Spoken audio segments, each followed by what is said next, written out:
2021 से 26 तक अभी तक 13 बार क्वेश्चन पूछा जा चुका है, सेम क्वेश्चन, सिर्फ एसएससी और रेलवे को मिलाकर। राज्य के एग्जाम को तो मैंने काउंट ही नहीं किया है। और इस बार 18 मार्च को पहले शिफ्ट में आरआरबी एनटीपीसी ने फिर से यह क्वेश्चन पूछ लिया। और आपको पता है एसएससी ना बहुत सारे एग्जाम में आंसर बैटल ऑफ प्लासी को सही मानता है, जबकि मैं 1000% सही बोल रहा हूं। जिस दिन भी आपका आंसर की आएगा ना, अगर रेलवे भी बैटल ऑफ प्लासी अगर सही माने इसका आंसर ना, तो 1000% सभी कोई बाबू ऑब्जेक्शन करना, क्योंकि इसका आंसर जो है वो बैटल ऑफ बक्सर होगा। थोड़ा बहुत आपको बता दे रहा हूं, मेरा स्टूडेंट आया एग्जाम देकर, आपको पता है सारे पेड बैच में ऐड होते हैं, भैया इसका आंसर क्या होगा। बाकी जितने लोग भी एनालिसिस करवा रहे हैं सभी बोल रहे हैं इसका आंसर बैटल ऑफ प्लासी होगा। तो मैंने उनको तथ्य के साथ बताया, आपको भी इस वीडियो में पूरा प्रूफ प्रमाण दे दूंगा कि इसका आंसर बैटल ऑफ बक्सर होगा। आगे बाबू बहुत सारे एग्जाम में ये क्वेश्चन रिपीट होगा, और जब भी आपके एग्जाम में क्वेश्चन बने तो आप बैटल ऑफ बक्सर आपको मानना है। क्वेश्चन ये था ना, which of the following decisive battle, सुनना, निर्णायक युद्ध कौन सा था, ये पूछा है। तो सबसे पहले आपको एक बात जानना चाहिए कि 1757 की लड़ाई जो बैटल ऑफ प्लासी हुआ था वो बंगाल से हुआ था, ठीक है, सिराजुद्दौला से हुआ था, रॉबर्ट क्लाइव लड़ा था। लेकिन जो बैटल ऑफ बक्सर हुआ ना, वो बाबू मेन जड़ था कि अंग्रेज लोग अपना जड़ फैलाते चले गए पूरे भारतवर्ष में। बैटल ऑफ बक्सर, क्योंकि उसमें सिराजुद्दौला को भी, मीर कासिम क्यूरी और जो मुगल अंपायर था शाह आलम II उसको भी हराया। और उसी युद्ध को हराने के बाद, बैटल ऑफ बक्सर को हराने के बाद इलाहाबाद संधि साइन हुई, तब जाकर बंगाल, उड़ीसा और बिहार का दीवानी कौन, अंग्रेज वसूलने लगे। मैंने आपको 1757 का प्लासी का युद्ध, 1764 बक्सर का युद्ध, 1857 की क्रांति के ऊपर डिटेल वीडियो बनाकर दिया है। आप देखोगे 15-15 लाख लोगों ने इस वीडियो को देखा है, यूट्यूब के ऊपर ही चैनल मिल जाएगा। आप देखोगे ना, आप बोलोगे कसम से भैया हिस्ट्री से इतना प्यार हो सकता है, एक मासूका की तरह कभी सोचे नहीं थे। आपको प्यार हो जाएगा, चैनल पर मिल जाएगा, मैंने प्रमाण दिया है आपको। इसी वीडियो में ना बैटल ऑफ बक्सर भी पूरा समझा दे रहे हैं, तब आपके दिमाग से दूध का दूध, पानी का पानी हो जाएगा कि सच में भैया जो इसका सही आंसर होना चाहिए 100% ना, वो बैटल ऑफ बक्सर ही होना चाहिए, ठीक है। आप देखोगे ना बैटल ऑफ बक्सर पूरा पढ़ाया हूं, एक बार लगा दे रहा हूं आपको बाबू। बैटल ऑफ बक्सर में क्या हुआ, कैसे कैसे कांड हुआ, बैटल ऑफ बक्सर का लड़ाई हुआ क्यों। बैटल ऑफ प्लासी नहीं होता ना तो बैटल ऑफ बक्सर कोई भी नहीं करता। सब कुछ समझाएं, एक बार देखो, आपके भी माइंड में थोड़ा बहुत भी डाउट होगा, वो पानी की तरह आपका डाउट दोस्त क्लियर हो जाएगा, इसकी मैं गारंटी दे रहा हूं। अगर प्लासी का युद्ध नहीं हुआ होता तो बक्सर का युद्ध भी जो है वो नहीं होता। इसका मतलब भैया प्लासी का युद्ध हुआ इसीलिए बक्सर का युद्ध हुआ, बिल्कुल 100%, 60%। और प्लासी के युद्ध के ऊपर तो पूरा डिटेल वीडियो बनाकर दिए हैं, लेकिन प्लासी के युद्ध के अंतिम दिन का कुछ बात आपको जानना चाहिए, उसी के बाद तो बक्सर का युद्ध स्टार्ट होगा। तो थोड़ा बहुत समझाते हैं आप सभी को। उस समय जो बंगाल के नवाब थे ना, अलवर्दी खान, इनके बूढ़े होने के बाद, इनके मरने के बाद ना, इनकी बेटी का जो था बेटा सिराजुद्दौला, उनको बना दिया गया बंगाल का नया नवाब, ठीक है। अब क्या हुआ, यह था बहुत बच्चा उस समय, और जो उस समय बंगाल की सेना का जो प्रमुख था, जो हेड था, वो गर्म हो गया। मीर जाफर का दिमाग गर्म घुर गया, बोला ये बच्चा संभालेगा बंगाल को, ये 2 दिन का लौंडा, 2 दिन का बच्चा संभालेगा बंगाल को। हम बंगाल की सेना का प्रमुख इतने सालों से हैं, इतने ईमानदारी से काम कर रहे हैं बंगाल के लिए, और आज का 2 दिन का लौंडा बंगाल को संभालेगा। सिराजुद्दौला गर्म हो गया, इसके आत्मसम्मान को ठेस लग गया। अभी क्या किया, गद्दारी कर दिया, सिराजुद्दौला से ही गद्दारी कर दिया। और सिराजुद्दौला पहले से ही पागल सनकी था, एकदम दिमाग का घुरा हुआ इंसान था। उसके बीच में और ब्रिटिश ईस्ट इंडिया कंपनी के बीच में मनमुटाव बहुत दिन से चल रहा था, ठीक है। अब क्या किया, मीर जाफर जो है वो रॉबर्ट क्लाइव से जाकर मिल गया, बोला सुन रॉबर्ट क्लाइव, सुनिए मेरे साथ बहुत नाइंसाफी हुआ है, बहुत ज्यादा। 2 दिन के लौंडे को जो है वो बना दिया गया है बंगाल का नवाब, मेरा 1% का वैल्यू नहीं है। तो रॉबर्ट क्लाइव पता है क्या बोला, यही अच्छा मौका है सिराजुद्दौला को हराने का, क्योंकि सिराजुद्दौला के पास सैनिक बहुत था और अंग्रेज के पास सैनिक बहुत कम थे, और ऊपर से वो दिमाग का पागल, तो अंग्रेज चाहते नहीं थे कि सिराजुद्दौला से लड़े। अब क्या हुआ, रॉबर्ट क्लाइव बोला ना अब अच्छा मौका है, इसका मेन जो सेनापति है यही आकर हमसे बात कर रहा है। अब ये किया, ये दोनों मिल गया। जब दोनों मिल गए तो क्या हुआ, लड़ाई तो संभव था। तो सिराजुद्दौला और अंग्रेज के बीच में लड़ाई हुआ, उसी लड़ाई को बोलते हैं प्लासी का युद्ध, जो 23 जून 1757 को लड़ा गया था बंगाल के नदिया जिला में, और नदिया जिला के भागीरथी नदी के तट पर, जो जगह का नाम है प्लासी। ठीक है, इसके पास 3000 सैनिक था और अंग्रेज का जो लड़ाई लड़ रहा था उसका नेतृत्व लीड कौन कर रहा था? Robert Clive. ठीक है, और सिराजुद्दौला के पास था कितना सैनिक? 50,000। आप बोलेंगे भैया इसके पास 3000 सैनिक, इसके पास 50,000 सैनिक, फिर भी हार गया। अरे भाई, अगर आपका सेनापति ही गद्दार निकल जाएगा तो आप हारिएगा नहीं। उसके बाद आपके पास जितना भी बंदूक, जितना भी हथियार, 5 करोड़ सैनिक क्यों ना हो, अगर आपका सेनापति ही आपके खिलाफ लड़ेगा, अपने लोगों को मरवाएगा सेनापति युद्ध में, तो आप हारिएगा नहीं, एकदम हारेंगे। तो सिराजुद्दौला जो है प्लासी का युद्ध हार गया और प्लासी और बंगाल का नया नवाब कौन बन गया उसके पास? वही गद्दार मीर जाफर। और ये गद्दार जो था ना, वो सही मायने में अंग्रेज का पाला हुआ कुत्ता था। अब ये अंग्रेज का पाला हुआ कुत्ता बन गया। ठीक है, अब ये क्या किया अंग्रेज लोग ना, अब तो बंगाल पे जो नवाब है, अंग्रेज बोल रहे हैं कि मेरा पाला हुआ कुत्ता है। जैसे जैसे जो जो बोलते गए, हई बेटा करता गया, साहब जी साहब जी साहब जी साहब जी साहब जी, दिन रात हजूरी जी हजूरी करते गया और बंगाल का सारा खजाना लुटाते चला गया ही बेटा अंग्रेजों के ऊपर। ठीक है, एक दिन इसको एहसास हुआ हम सही में ना नवाब नहीं कुत्ता ही है, इसको एहसास हुआ। अब ये क्या किया, उस समय जो भारत में व्यापार कर रहे थे सबसे बड़े वो 2 लोग थे। एक तो थे ब्रिटिश ईस्ट इंडिया कंपनी अंग्रेज लोग, एक थे डच वाले। ठीक है, तो मीर जाफर को एक आइडिया आया, बोला ना डच के पास जाते हैं। अच्छा, डच इंडिया जो कंपनी थी ये भारत में व्यापार करने कब आई थी? तो ये याद रखिएगा 1602 में आई थी। ठीक है, 1602 में आई थी। अब ये क्या किया, मीर जाफर इसके पास गया, बोला सुनना डच, सुन बाबू, हमको ना कुत्ता बनाकर मतलब रखा है ये अंग्रेज लोग, तुम मेरी तरफ से लड़ेगा? तो ये बोले लड़ेंगे तो क्या मिलेगा हमको, तुमको बंगाल में व्यापार करने का पूरा मौका देंगे। तो ये लोग भी खुश। अगर 2 व्यापारी व्यापार कर रहे हैं तो एक व्यापारी चाहेगा हमेशा कि मेरा ही व्यापार फैले, कोई दूसरा व्यापारी व्यापार ना करे। तो ये लोग ठीक है हम लड़ेंगे तुम्हारी तरफ से और अंग्रेज को भगाएंगे बंगाल से। अब क्या हुआ, तो मीर जाफर और डच ईस्ट इंडिया कंपनी ये दोनों एक साथ और उधर ब्रिटिश ईस्ट इंडिया कंपनी अकेला, इन लोगों के बीच में लड़ाई हुआ और उस लड़ाई को बोलते बैटल ऑफ चिंसुरा। जो कब हुआ था? जो हुआ था आपका 1659 में। ठीक है, इसमें क्या हुआ ना, जूता से मार मार कर ना, जूता से एकदम गंदा जूता से मार मार कर डच को और मीर जाफर को भगाया। कौन? ब्रिटिश लोग। ठीक है, उसके बाद क्या हुआ, बंगाल के जो नवाब था मीर जाफर वो भी हट गया। अब ब्रिटिश बोला ना अब तो बंगाल का कोई नवाब है नहीं, एक अच्छा नया कुत्ता खोजो और जो हम लोग का पूरा बात माने। तो एक कुत्ता और खोजा। वो पता था कुत्ता कौन? वो कुत्ता था आपका मीर जाफर का दामाद। कौन?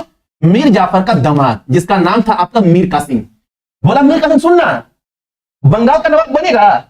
बोला अरे बंगाल का नवाब, हाँ बनेंगे, हम बनेंगे साहब, बनेंगे साहब बनेंगे। तो बंगाल का नवाब इसको बनाया, जो बोलेंगे वो करेगा। जी साहब पक्का करेंगे। इसको मालूम था मेरे ससुर बंगाल का नवाब था, कुत्ता वैसा हालत हो गया। तो सोच नहीं रहा वो सब चीज, बोल रहा है बंगाल का नवाब बनना है, एकदम बनेंगे साहब। तो बंगाल का नया नवाब कौन बन गया? मीर कासिम बन गया। लेकिन ना ससुर से कुछ ज्यादा ही पागल दिमाग का था दामाद। अब भाई जाहिर सी बात है जमाना बदल रहा है, तो ससुर बूढ़े हो रहे हैं, दामाद जवान है, तो दामाद नया खून नया क्या। तो था तो कुत्ता, किसका था कुत्ता? अंग्रेज का। लेकिन कुत्ता ना बहुत जल्दी पगला गया। हम लोग के बिहार में बोलते हैं कि सनका गया, सनक गया। ये कुत्ता ना बहुत जल्दी पागल हो गया। अब इस कुत्ते को बंगाल का नवाब बना करना, जो रॉबर्ट क्लाइव था, वो चला गया अंग्रेज। सोचा प्लासी का युद्ध जीते हैं, चिंसुरा युद्ध जीते हैं, अंग्रेज जाएंगे तो मेरा भव्य स्वागत होगा। हुआ भी। रॉबर्ट क्लाइव चला गया 1960 में, कहां पर? अंग्रेज। वहां गया तो पार्टी उटी किया, पूरा मस्ती उस्ती किया, इसको पूरा डॉक्टरेट की उपाधि सबसे नवाजा गया। और इधर मीर कासिम का दिमाग था गरम, कुत्ता बनाकर छोड़ दिया हमको रोड पे, कोई इज्जत नहीं है नवाब का। अभी क्या किया ना रॉबर्ट क्लाइव जाने के बाद, ये क्या किया 1962 में, क्या 1762 में क्या किया, ये जो बंगाल की थी राजधानी मुर्शिदाबाद, उसको ट्रांसफर कर दिया मुंगेर। क्यों किया भैया? सोचा ना थोड़ा अंग्रेज से दूर पर रहेंगे ना हम, तो कम से कम उतना दबाव मेरे ऊपर नहीं बनेगा। ये सोचा हमको ज्यादा प्रेशर नहीं देगा वो लोग, हम अब एक बात नहीं सुनेंगे, हमको कुत्ता बनाकर रखा है लोग, कोई इज्जत नहीं है सारा नवाब का। ये एकदम सोच लिया, पगला गया था ये।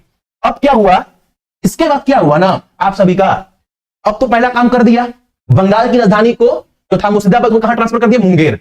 और आपको पता होगा प्लासी के युद्ध, मैंने आपको एक बात बताया था, उस समय के जो 10वां मुगल शासक था फारूक सियर, ठीक है, जो 10वां मुगल शासक था फारूक सियर, उसने क्या किया था, जितने भी अंग्रेज बंगाल में व्यापार कर रहे थे ना, उसके ऊपर से टैक्स फ्री कर दिया था ये शासक। पता है आपको, मैंने बैटल ऑफ प्लासी बताया था। तो जितने भी अंग्रेज बंगाल में व्यापार कर रहे थे ना, उनको कोई भी टैक्स देना नहीं पड़ता था। ठीक है, तो इससे हुआ क्या, एक इन दो लोग व्यापार कर रहे हैं, एक टैक्स दे ही नहीं रहा है, टैक्स दे रहा है, तो प्रॉफिट किससे ज्यादा होगा, जो टैक्स नहीं दे रहा है। मार्केट में ज्यादा दिन तक कौन टिकेगा, जो टैक्स नहीं दे रहा है वही टिकेगा। तो ये तो पकड़ा गया था। ये बोला ना, एक काम करते हैं, एक तो अंग्रेज व्यापारी टैक्स दे नहीं रहा है, दिमाग कुत्ता बना कर रखा है हमको, एक काम करते हैं, बाकी जो व्यापारी लोग भी है ना बंगाल में, उनको भी बोलो तुमको भी टैक्स नहीं देना है, उनके ऊपर से भी टैक्स फ्री। यानी अंग्रेज भी टैक्स नहीं देगा और जो व्यापार कर रहे हैं बाकी लोग, वो लोग भी टैक्स नहीं देगा, सब बराबर है, सब बिजनेस। दिमाग गरम है, सबको बना दिया, फ्री कर दिया, फ्री कर दिया, दिमाग गरम अंग्रेज का। बोला ऐसे कैसे चलेगा, ऐसे कैसे होगा भाई, ऐसे कैसे होगा, बिजनेस में हम लोग को टिकना है, भारत में अपना पैर पसारना है, हम लोग कोई कंपटीटर, कोई साथ में कंपटीशन होना ही नहीं किसी से, ये भी टैक्स फ्री कर दिया। अब क्या हुआ ना बाबू, यहीं पर अंग्रेज जो है मीर कासिम के पास पहुंचा।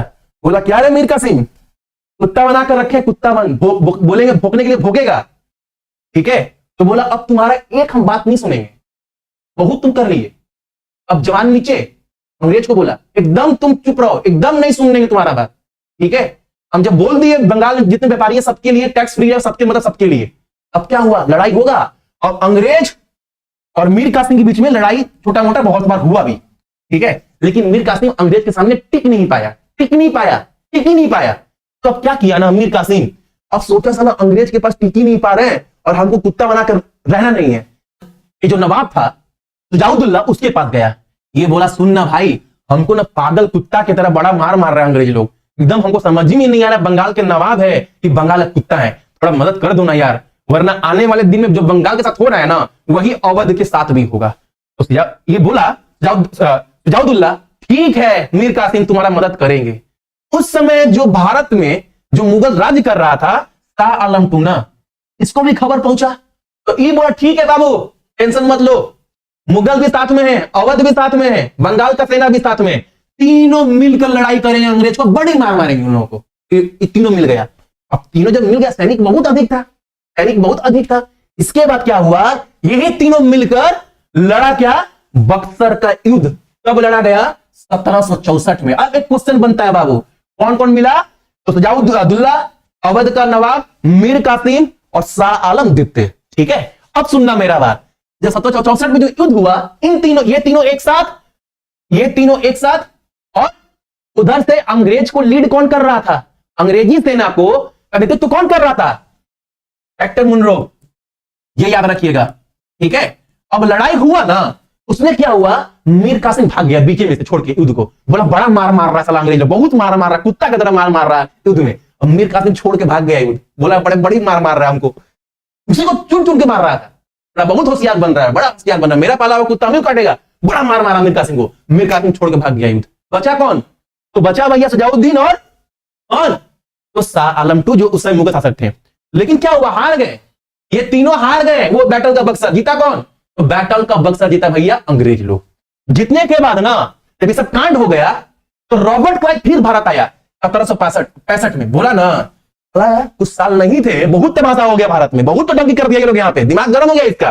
बोला बुला सबको मेरे पास, हम थे नहीं 2-3 साल, तो बहुत नौटंकी हो गया, बोला कौन कौन है, तो बोला भैया साहब जी मीर कासिम तो भाग गया, तो बड़ा मार मारे हम लोग, कौन कौन बचा है, तो बोला शाह आलम टू बचा है, और एगो बचा है भैया आपका सुजाउद्दौला। बोला वही दोनों बोला पहले, दोनों को बुलाया रॉबर्ट क्लाइव 1765 में। और ये तीनों कहां मिला, इलाहाबाद गया। ये तीनों कहां गए, इलाहाबाद गया। तो यहां संधि साइन हुआ, इलाहाबाद की संधि। क्या था भैया संधि में, क्या बात हुआ, रॉबर्ट क्लाइव बोला देख बाबू सुजाउद्दौला, तुम अवध का नवाब है, रहो कोई दिक्कत नहीं है, हमारा लड़ाई में बहुत खर्चा हो गया है, अब तुमको सारा खर्चा का भरपाई करना पड़ेगा। ये बोला देखना भाई माफ कर दो ना भाई, बोला माफ छोड़ो, बहुत खर्चा हुआ मेरा। तो बोला क्या करें हम, एक काम करो, जो कोरा और इलाहाबाद जो दोनों है ना, वो हमको दे दो। कौन कौन, कोरा और इलाहाबाद हमको दे दो। तो बोला नहीं साहब जी, नहीं अब नहीं, नौटंकी नहीं चलेगा तुम्हारा, मेरा बहुत खर्चा हुआ, तुमने बहुत होशियारी पिलाया, दो एकदम दो। अब क्या किया, दे तो दिया अंग्रेज को, ठीक है। अब ये क्या किया, बोला ना एक काम और सुनो, तुमको कभी भी कोई भी किसी भी समय मार सकता है, एक काम करते हैं, तुम्हारा जितना सैनिक है ना, वो सब रखने की जरूरत नहीं है, तुम्हारा सुरक्षा कौन करेगा, अंग्रेज लोग करेगा, टेंशन मत लो, ठीक है। बोला ठीक है। कोई बात नहीं, एकदम सही है, मेरा सोचा आप लोग करिए, ठीक है। तो बोला सोचा फ्री में नहीं करेंगे, हर महीना कुछ ना कुछ उसके लिए देना पड़ेगा पैसा, तो ठीक है आपको पैसा भी देंगे, ठीक है। तो ये डील साइन हुआ किसके बीच में, सुजाउद्दौला और रॉबर्ट क्लाइव के बीच में। अब क्या हुआ, जो कोरा और इलाहाबाद था ना, ये दोनों किसको दे दिया, शाह आलम II को। बोला ये दोनों तुम संभालो, ठीक है, ये दोनों तुम संभालो, लेकिन इसके बदले में बंगाल, बिहार और उड़ीसा, वहां पर जितना भी दीवानी होता है वो हमको दे दो। दीवानी मतलब क्या भैया, अरे दीवानी मतलब टैक्स, जितना भी टैक्स वसूली होता है बिहार में, उड़ीसा में और आपका बंगाल में, उन सब का टैक्स वसूलेगा अंग्रेज लोग। ये सोचा ना, बड़ा मार मारा है हमको युद्ध में, फिर मार मारेगा, ठीक है हम दे देते हैं। तो ये दे किसको दिया, तो टैक्स का वसूली जिसको बोलते हैं दीवानी, इसको कब 1765 में ये क्वेश्चन पूछता है, ठीक है। तो अब एक बात देखो, जो अंग्रेज भारत में व्यापार करने आए थे, व्यापार के बदले में टैक्स दे रहे थे, पहले तो टैक्स माफ करवाएं। उस समय के जो 10वां मुगल शासक था फारूक सियर, जो 1713 से लेकर 1719 तक का शासक, उससे पहले टैक्स माफ करवाया। उसके बाद आहिस्ता आहिस्ता कर अब टैक्स देना बंद कर दिए। उसके बाद क्या किए, अब टैक्स देना तो छोड़ो, फ्री तो छोड़ो, अब टैक्स वसूलने लगे। देख रहे हो, तो ये था आपका पूरा बैटल ऑफ बक्सर का युद्ध। हर संडे को एक वीडियो आपको हिस्ट्री के ऊपर देंगे, बैटल ऑफ बक्सर, प्लासी का युद्ध और 1857 क्रांति। इस तीनों वीडियो से आपका क्वेश्चन बाहर नहीं बनेगा, देख भी पा रहे होंगे। अच्छा लगा होगा, एक लाइक आप सभी कर दीजिएगा, और चैनल पर जो भी नए सब्सक्राइब कर दीजिएगा, ताकि आप सभी कोई वीडियो है ना, तो आप सभी को हर वीडियो एकदम फ्री मिलता रहे, ठीक है। जय हिंद।